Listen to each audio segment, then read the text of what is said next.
স্বয়ং মহাদেব মাতা পার্বতীকে বলেছিলেন, এই রাম মন্ত্র যে একবার তার নিজের মুখে উচ্চারণ করে তাহলে তার সর্বসুখ প্রাপ্ত হয়। নমস্কার বন্ধুরা, GKBKM চ্যানেলে আপনাদের সবাইকে সুস্বাগতম। বন্ধুরা, আজকের এই ভিডিওর মাধ্যমে আপনাদের এমন এক রাম মন্ত্রের কথা বলতে চলেছি যে মন্ত্র সম্পর্কে স্বয়ং মহাদেব মাতা পার্বতীকে বলেছিলেন। এই রাম মন্ত্র যে ভক্ত একবার উচ্চারণ করে থাকে তার সর্বসুখ প্রাপ্ত হয়, তার সকল কার্য সুগম পথে সম্পূর্ণ হয়ে থাকে, সকল সমস্যা তার দূর হয় এবং জীবন শেষে সে মোক্ষ লাভ করে। শিবজি মাতা পার্বতীকে বলেছিলেন, এই মন্ত্র একবার উচ্চারণ করলে শ্রী বিষ্ণুর সহস্র নাম জপের সমান ফল পাওয়া যায়। এই মন্ত্র সম্পর্কে বিস্তারিত জানতে আমাদের সঙ্গে থাকুন।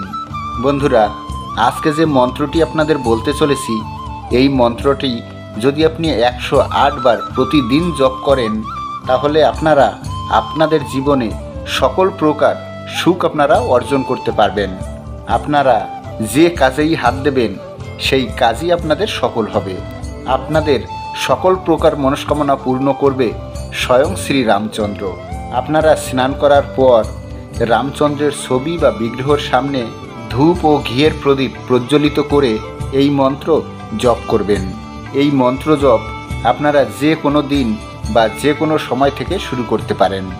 এই মন্ত্র জপ করার জন্য আপনারা তুলসীর মালা, রক্তচন্দনের মালা বা পঞ্চমুখী রুদ্রাক্ষের মালা, যে কোনো মালা ব্যবহার করতে পারেন।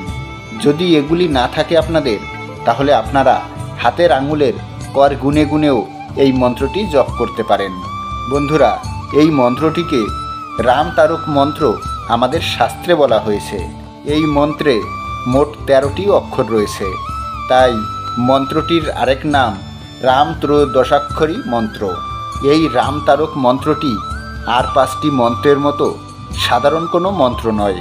এই মন্ত্রে শক্তি ও জ্ঞান এই দুটোরই আরাধনা করা হয়েছে, যা আপনারা এই মন্ত্রটির ব্যাখ্যা জানলে মন্ত্রটির শক্তি সম্পর্কে অনুভব করতে পারবেন। যাই হোক বন্ধুরা, তাহলে চলুন প্রথমেই বলি কি সেই মন্ত্র, তারপর এই মন্ত্রের ব্যাখ্যা আপনাদের সামনে আমরা তুলে ধরব। রাম তারক মন্ত্রটি হলো এই প্রকার: শ্রীরাম জয় রাম, জয় জয় রাম। আরও একবার বলছি, শ্রীরাম জয় রাম, জয় জয় রাম। এবারে চলুন জেনে নেওয়া যাক এই মন্ত্রের ব্যাখ্যা। শ্রী অর্থাৎ শক্তি, যা সীতামাকে বোঝানো হয়েছে। তারপর রয়েছে রাম। রাম এই কথাটি 2টি শব্দ নিয়ে গঠিত। রা শব্দের অর্থ হলো আগুন, যা আমাদের সকল কর্মাকে দহন করে থাকে। আর ম হলো জলের প্রতিনিধিত্ব করে, যার আভ্যন্তরীণ অর্থ হলো শান্তি। বিশ্বাস করা হয় যে রাম নাম জপ করলে ভক্তের সমস্ত পাপ পুড়ে ছাই হয়ে যায়।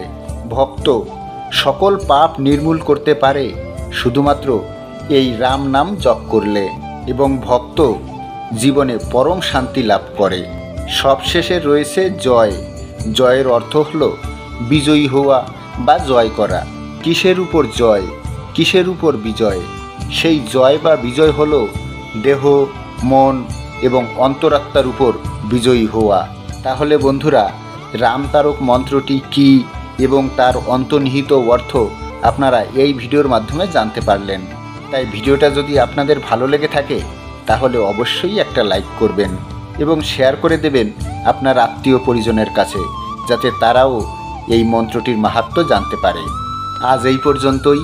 দেখা হচ্ছে বন্ধুরা তাহলে আবারও কোনো একটি নতুন ভিডিওর সঙ্গে। ততক্ষণ আপনারা আপনার ঈশ্বরের সঙ্গে, আপনার পরিবারের সঙ্গে সর্বদা হাসতে থাকুন, খেলতে থাকুন। হরে কৃষ্ণ, হরে কৃষ্ণ, কৃষ্ণ কৃষ্ণ হরে হরে, হরে রাম, রাম রাম, হরে হরে।